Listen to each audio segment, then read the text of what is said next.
Hello everyone, this is Ao3 podfic, back from the podfic. Today I will be reading I'll Be Home with Frayed Feathers by fictionforlife_NZ. This will be chapters 17 and 18. We will start with chapter 17, obviously, because that's what it comes before 18. If you know how to count, I'm assuming anybody watching this knows how to count. Anyway, chapter 17. Hunger is so heavy. Odysseus clawed his way out of unconsciousness to find himself in agony. His head was throbbing and likely bruised from the blow of the sword hilt, and the stab wound was utter fire burning away at his body. The wound had been wrapped, but he could also feel that the cloth was soaked through with blood already. It was a blow that had been meant to leave him incapacitated for a very long time. "My head," he hissed aloud, and his voice hoarse from a lack of use. How long had he been unconscious for? He was already forced into a sitting position. His back was pressed against cold stone, and his wings were crushed uncomfortably between it and his body. He tried to lean forward, give them space to unfurl, but found he couldn't. Rope, the fog in his mind was disappearing enough for him to realize he had been tied up, somewhere off of the ship. There was grass beneath his feet, the sun was resting just above the horizon, and he was dreadfully cold. The top of his chiton had been undone so that his wound could be wrapped and then left tied around his waist. And while he still had his cloak, there was little in terms of warmth when he couldn't pull it around himself. With his current predicament analyzed, he turned his attention elsewhere. They were on an island, a relatively small one by the looks of it, and he had been tied against some sort of pillar atop a small hill by the beach. He could see the ship resting in the shallows and the remainder of the crew milling about. There were even cows grazing on the salty grass and unbothered by the strangers on their land. Eurylochus was sitting just ahead of him, facing away, but he could see in the haunt of their shoulders that they'd been waiting for him to wake for some time now. "Where are we?" he croaked. "Some island," Eurylochus answered, sounding tired. "The first one we found after sailing aimlessly for days. Our rations are all gone, but this place is full of cows that we can eat. There's enough meat to feed us all for a good while. Hunger is so heavy in our stomachs now. Sure you can feel it too." He could, faintly, but it was so little compared to the pain. They must have fed him something while he was unconscious, spared some scraps for the captain they had mutinied against, or else he would have already been dead. He was surprised they were willing to share what little they must have had left, even knowing he hadn't been eating like the rest of them. But it would have been stupid for him to assume that they would let him die without first getting answers. Eurylochus was looking worse for wear as well. Even with his back turned, Odysseus could see where the muscles had begun to waste away from his limbs, and the way their voice rasped. A dying crew, that's what he thought of them as during Scylla. They were all slowly starving to death, so close to their home. When we arrived, we found the statue, the one you're tied to. It's the god of the sun. We think this island and the cows are his, but we're so hungry." Doing his best to ignore the splitting headache, Odysseus looked up at the cold stone he'd been tied to. From his spot at the base, he could glimpse the figure's hand, held out and cupped together as if awaiting an offering, and a halo of spires adorned the head. It was definitely Helios. "And the cows?" "You're not about to do what I think you're going to," he said, tugging fruitlessly on the ropes to try and get his hands free. "We're never going to make it home, Odie," Eurylochus answered softly, voice bittersweet. "You know that." "You don't know what you're saying," he retaliated. "We can't be far off from familiar waters, not if we kept sailing in the same direction we'd been in. We don't need to be here, on the sun god's island. "I'm starving, my friend. We all are, even you." "But killing his cows? Who knows what he would do to us?" "I'm tired, Odie," they sighed. "Eurylochus, please," he pleaded. "Don't do this. We're so close to home. Don't let this be where it ends. Please, Eurylochus, I need to get home. We can all still get home." "Not without food. I don't know what could come of this, but we either risk death with full bellies at a god's hand or die painfully and slowly from what we no longer have." "You were the one who said the gods were dangerous," he reminded. "You warned me not to piss them off, and you blamed me for doing just that and getting the fleet killed, and now you're going to do exactly what I did. You know how that sounds, right?" "I know what I said," they snapped back, and when he turned to speak, Odysseus finally saw how hollow their face had become. "And I still stand by it. They may be angry with us, but we will do our best to appease them with what we can offer." He didn't miss the way they glanced over his wings, dulled by the journey, but still a sight to behold. Something rare and exotic and hard to explain. It clicked together all too quickly for Odysseus. "You plan to leave me here," he breathed, scarcely believing it, "as a sacrifice." "It is you they are after," Eurylochus pointed out, "and with these things on your body, they may be interested enough to let us leave alive." He shouldn't have been shocked. He'd sacrificed 6 men to Scylla for passage through her lair, By all accounts, this was a warranted punishment, to be made a sacrifice as well. But even if the gods accepted him as one, there would be no peace of death afterwards. He knew that much. He wanted to beg Eurylochus to set him free, to not force him into a fate worse than execution. But the words became lodged in his throat. All he could do was hang his head, the wings behind his ears coming forward to shield his eyes as the sun began to set. How long have you had them for, those wings? Nearly my whole life, he answered, refusing to pull the feathers back and look at his brother. That's why I wore a Peleus. I couldn't cut them off or it would kill me. And the scars on your sides? Those sets I could, but they would always grow back. I only stopped recently. Why? A few reasons. Was Hermes one of them? He bit his tongue. He wanted to explain, but what good would that do besides making Eurylochus more likely to do something drastic? If he was to admit that he was related to the messenger god, who was to say the crew wouldn't follow through with finishing him off and dumping his body into the sea, anything to avoid the divine's wrath, including disposing of any trace that they had hurt those who were considered important to a god. It would be easy to say he had died tragically on the journey home. Odie, was Hermes one of them? Did he do this to you? In a sense. He finally relented, long after the silence had become suffocating. It's complicated. He knows I have them, and he blessed Polites' headband to hide them. Did Polites know? A flinch. All the answers Eurylochus needed in one small movement. He looked down at the very headband now wrapped around his own arm since he had ripped it off of Odysseus's. You never trusted us, did you? Of course I did, he protested, fingers finding purchase against one of the coils he was bound with as he strained forward. But this secret, it's not something simple to explain or live with. I thought having them would get me killed. I didn't want to anger the gods. I don't think you needed those wings to do it. Don't act like you understand what it's been like, he snapped, feeling the appendages in question push against the restraint. I've been mutilating myself for years, Eurylochus, nearly my whole life. You could sit here now and explain to me how much you've suffered on this trip home, but I've suffered just as much, and the only support I've had is either dead or one of the very beings you fear. His brother flinched at the harshness of his words, but when they looked over at him again, a wild-eyed man beaten and bruised, their eyes were void of sympathy. And who was it that killed them? Eurylochus stood up before Odysseus could spit any more venomous words and stagger off with his sword drawn. The crew had brought one of the cows onto its side while they were arguing, and they parted to let their captain through. Odysseus felt his fingers slip between the ropes, loosening them slightly. It was too slow, and he wasn't going to get free in time. Hermes, he pleaded, hoping his great-grandfather would hear. We need help. I need help, please. There was no response, no figure descending from the sky to set him free. He had not been heard. He was alone again. Eurylochus was standing above the cow, blade poised above its bare throat. The animal let out a mournful-sounding call, but did not struggle beyond trying to lift its head. The crew had gathered around to watch the slaughter, eyes bright with only desperate hunger. They were far from the soldiers that had left the war. He screamed as the blade dropped, a final desperate plea for them not to kill the blessed animals. It fell on deaf ears as the sword plunged into tender flesh, bringing forth a spray of gold. Ichor. The cows were immortal. As the golden blood began to pool, it felt like the island was suddenly plunged into the frigid depths of the sea. All of the heat seeped out until the only thing still warm was the statue Odysseus had been tied against. It quickly started to burn. Yelping at the fresh pain, he jerked forward, feeling the ropes finally loosen enough for him to slip free, his wings flapping as he fell forward onto his hands and knees and crawled far enough away that his skin no longer felt like it was burning. When he was able to stand again, he was swaying, one hand pressed against his blood-soaked bandages as he tried not to curl up and pass out. You've doomed us, he gasped. You've doomed us all, Eurylochus. Captain, his former second-command whispered. Their voice was so terrified, so openly desperate for answers and help. The potential death that his brother had been willing to embrace was now feared again.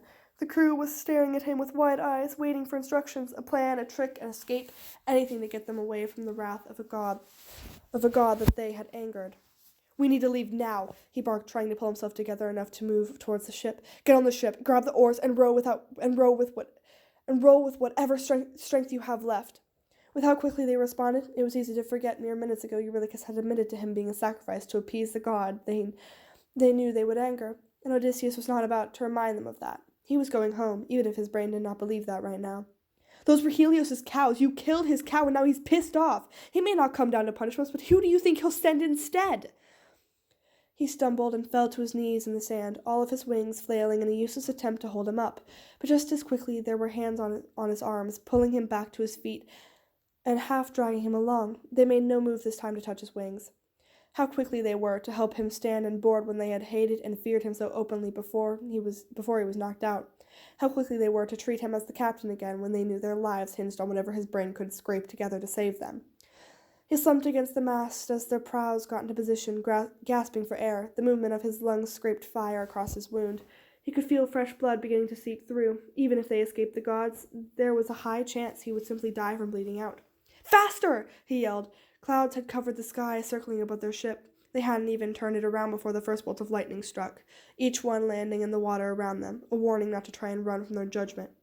With a sob, Odysseus dropped to his knees and let the last of his strength seep away with his blood. His wings curled around him, the sets on his heels flaring and then tucking tight against his ankles. We're too late. That was chapter 17. This will be chapter 18, Thunderbringer. The sky was alive with thunder and rolling storm clouds, enough energy crackling through the air that all of his feathers and hair stood on end. Odysseus didn't have the control to force them to lay flat. All he could do was focus on getting back onto his feet to face what was about to arrive. Without the mast against his back, he wasn't sure he would be able to stay upright. The crew had scattered about the deck, oars long forgotten once the lightning strikes had started. Some were mumbling shaky prayers, others stood with weapons drawn as if they could fight off the anger of another being far more powerful than them. He tried to pray, too, but the words became lodged in his throat each time, as if some force was physically stopping him from calling out to Hermes. Maybe there was. He wouldn't put it past the god to do such a thing if it meant his fun wouldn't be interrupted. The first droplets of rain landed on the blood-stained deck as the clouds took shape, a looming figure of divine origin leering over their pitiful vessel, lightning crackling between his hands, illuminating the otherwise dark and empty expanse of water they were left floating in. The god king himself, Zeus. "Pride is a damsel in distress," he boomed. "Isn't that right, Odysseus? Though I'd say you hardly have any pride left." He didn't dare look up. He could feel the blazing yellow eyes trailing over his shaking, beaten-down form, the wings curled around his wounds while his hands tried to keep him steady as the ship rolled beneath them. Without Polites' headband, there was no hiding them, and the fact that he knew their origin did little to ease his fear. Zeus was far more prideful than Aeolus or Hermes or even Athena. Like Poseidon, he was just as likely to strike him down for simply existing in his general vicinity. A bolt hit the deck, bringing the god down to them and into a more human-sized form. They toyed with the crackling sparks between their palms, twisting it to and fro as if they were a piece of string. It was terrifying to see how easily it bent to their will. "I didn't think mortals could grow wings," they mused, almost to themselves. "Interesting. All these feats and mistakes you've made, and you still managed to surprise the gods. Not many could do that, but I suppose that not many would be foolish enough to tread so openly through their homes and not expect consequence." He reached out with one arm, the crackling lightning forming a solid bolt that came to rest under his chin, forcing him to meet Zeus's eyes. He could tell the god relished his fear. The hum of lightning so close to his skin made the wings behind his ears bristle and flare, but the other set stayed firmly glued against his body. A small mercy, given how the sort of display would likely be taken as a challenge, and he did not want to challenge another god. Never again. "Very interesting. Lord Zeus, if you wish to take him, you can. We plan to sacrifice him." The god king's eyes flashed. A small frown and a twitch of their brow was all the warning they had before the men were scattering. The one who had spoken was on his hands and knees, screaming, clutching at his now empty left eye socket, lashed out by a perfectly aimed strike. Odysseus tried to shy away as well, fear and panic overwhelming all rational sense. The sting of the bolt cutting into his throat was enough to bring him back to a standstill, a few droplets of red now hissing and sizzling on the edge. "No," Zeus tutted, bright yellow eyes sweeping over the shaken soldiers. "I think you would have learned from your captain's mistakes by now, to know better than to speak to a god in such a way. I can tell he certainly has." The lightning bolt was removed from his throat, and Odysseus visibly slumped forward. He could feel a sting where the divine weapon had cut, but no blood trickled from it. The heat had burned it shut. "Odysseus," the god king called, motioning for him to step closer. With great difficulty, he pushed himself away from the mast and staggered closer, swaying dangerously on his feet. He could see their cruel grin. They were enjoying this, watching a once great king now barely able to stand, with blood still seeping from his wounds. One hand closed around his left wrist, hefting him up before the god, while the other took a hold of the larger wing on that side and stretched it out. He winced as it was twisted in an awkward angle and bit his tongue until he tasted iron. A lot of the feathers were bent or broken from the crew grabbing him, and some had become matted with his own blood. It was taking all he had left not to pull it away, to keep his wings still as the god examined it, like he was some sort of exotic beetle found in the dirt. Given who was standing before him, he might as well have been. It felt like forever as Zeus inspected the feathers, taking in every color and subtle twitch they made as he moved the wing about. He looked at the worn sets behind Odysseus's ears, splashed with dried blood, and the fluttering sets on his heels. All was silent, save for the one crew member still whimpering over his newly lost eye, but finally the guard released him with a huff and watched him land on his side with a barely muffled cry of pain, too weak to even catch himself, yet forced to stand back up regardless of how much closer it pushed him to passing out. He knew, but that wasn't going to stop him now. "Tell me, Odysseus, if I were to make you choose between your crew's life and your own, who would come out of this with a heart still beating? I think I know the answer, but are you willing to admit it?" The lightning god's eyes went over his shoulder, and he followed his gaze to find Eurylochus standing a few feet away. His second-in-command's face was still painted with the spray of ichor that came from the cow's slashed throat. "Hunger was far too great for you all to bear any longer, and you chose to take the cow's life despite knowing what it would bring. And yet your king stands here stained almost entirely in no one's blood but his own, while gold paints the face of another. From what Helios told me, he was the one who warned you against it. Funny how those teaching the lesson and those learning can become flipped." He chuckled, sounding like the thunder and the rain still rolling above. "But even then he still tries to save you, knowing what you plan to do to him." Both hands landed on his shoulders, and Odysseus flinched under the little shocks that passed through him at the contact. Zeus didn't seem to notice as he continued to speak, forcing him to stand in front of the men as if he was a child being scolded before its family. "But now someone has been sent to deliver justice, to dole out a punishment that entails only one thing. Who is willing to bear the weight for such a crime and die by my hands? By this point, I don't think Odysseus here will have much to say, so I'm going to make it simple for him." He felt the grip on his shoulder tighten, near crushing on one side while the other vanished, a hand held in front of his face, dancing with crackles and sparks of the god's power.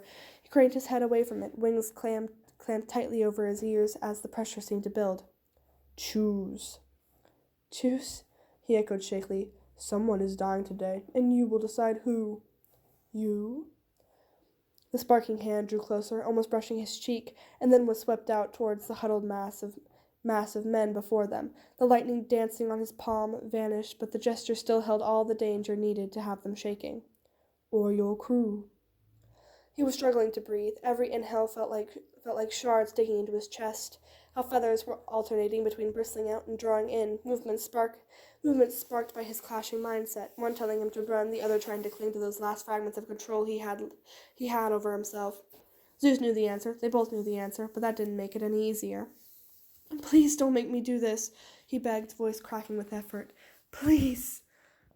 Not a plea to take away the choice, but a plea to not have to say it, a plea to not have to face his crew and tell them. "Let me take the suffering from you." A phantom sensation of her weaver's hands brushed against his bruised cheek. She had never spoken such words. It was Siren that had promised such a thing, but it was so easy to picture it as his beloved instead, with his sight growing fuzzy from his erratic breathing and the harsh glow of the lighting around. It almost looked like she was standing beside him, her soft smile driving away it all, and her hands smoothed down the raised feathers. For a moment, he could almost believe he was safe. Then another peal of thunder roared overhead, and air flooded his lungs, almost forcefully. And reality came back into focus, another one of Zeus's games, shaping his power into what Odysseus desired the most. Penelope was not there. It was just him, the crew, and the raging storm above, and the one who would end his life if he did not speak up. He looked up into the yellow eyes again, a final silent plea answered with a knowing smile and the slightest shake of their head. Zeus would not spare him from making this choice. "Captain," Eurylochus called, taking one step closer with a hand outstretched. They stared at each other, a beaten-down captain and their unloyal right hand, an animal and the one who had cornered them. His brother sounded scared, so plainly terrified. It hurt worse than the stab wound still leaking blood. "I have to see her," he croaked, unable to meet their gaze any longer, disbelief clinging like cobwebs to his brother's next words, the final words. "But we'll die." A hand tightened even more around his shoulder, crushing the bones visible from starving for so long. an unspoken order to say it, to confirm his choice. He didn't want to picture the god's smug grin. I know.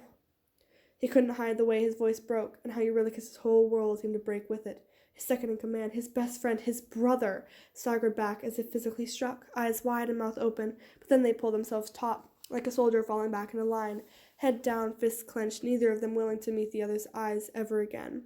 His choice made, Zeus shoved him, and Odysseus barely registered his knees hitting the deck before he was curled in on himself, wings cocooning his body as the rest of the crew screamed, shouted, begged.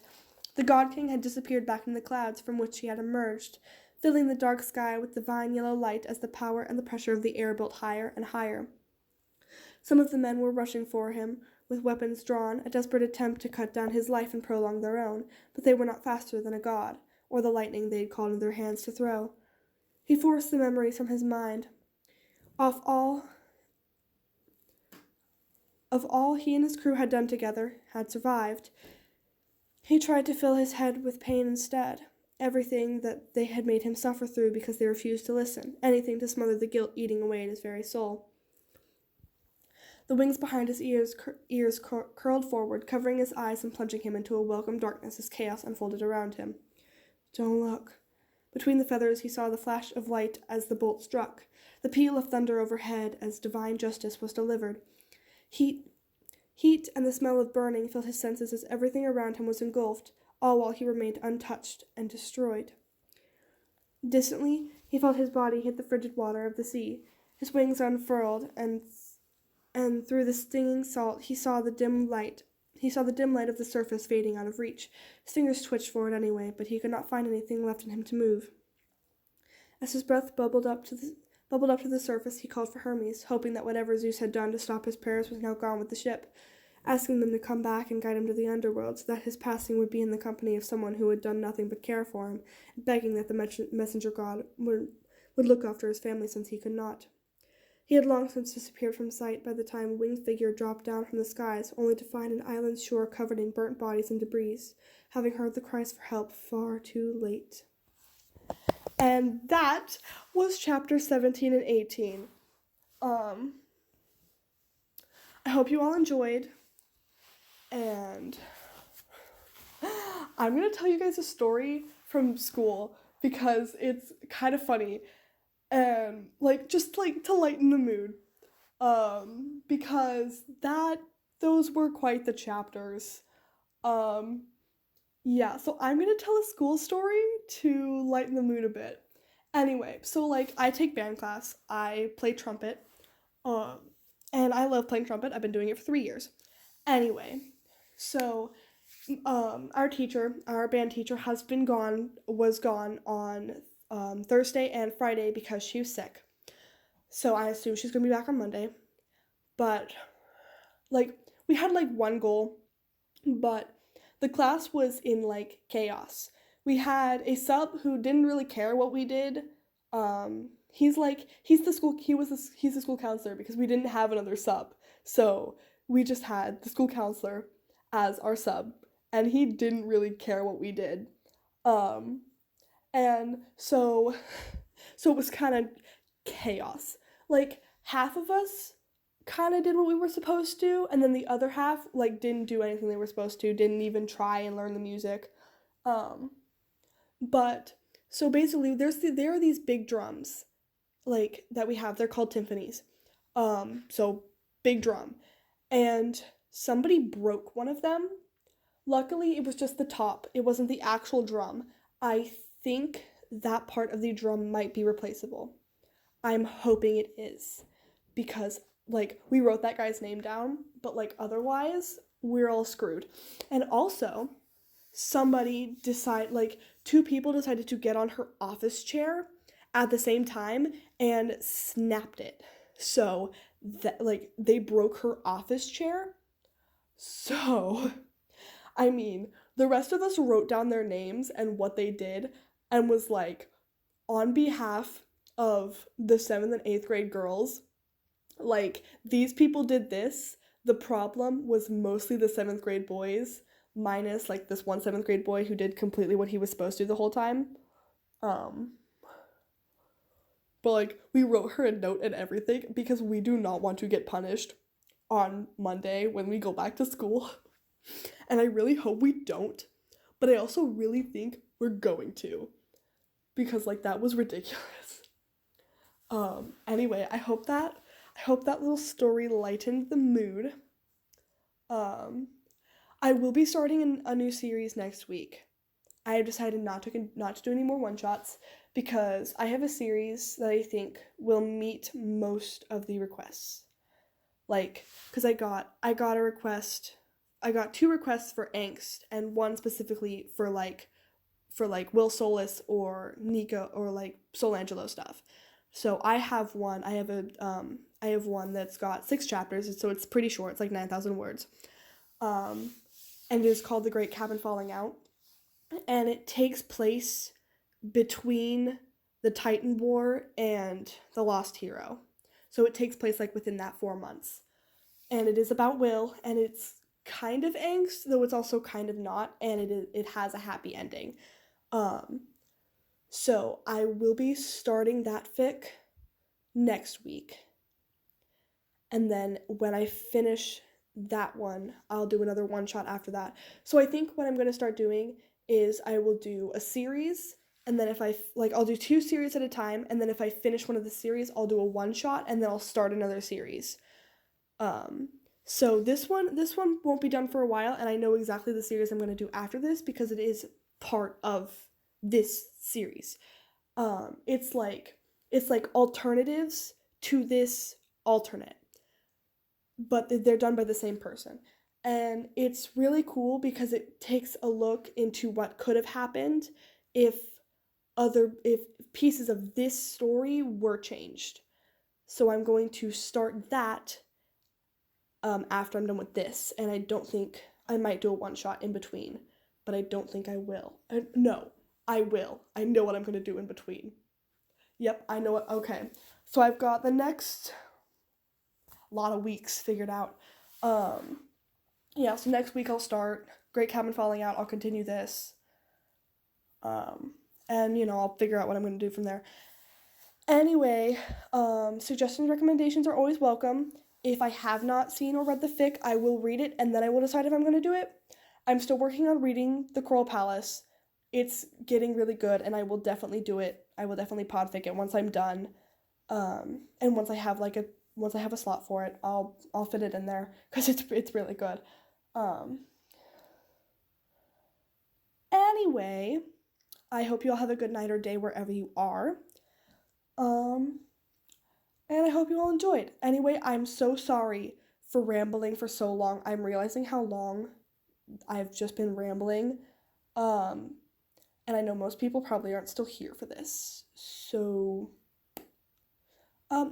anyway, hope you all enjoyed, and I'll see you next week.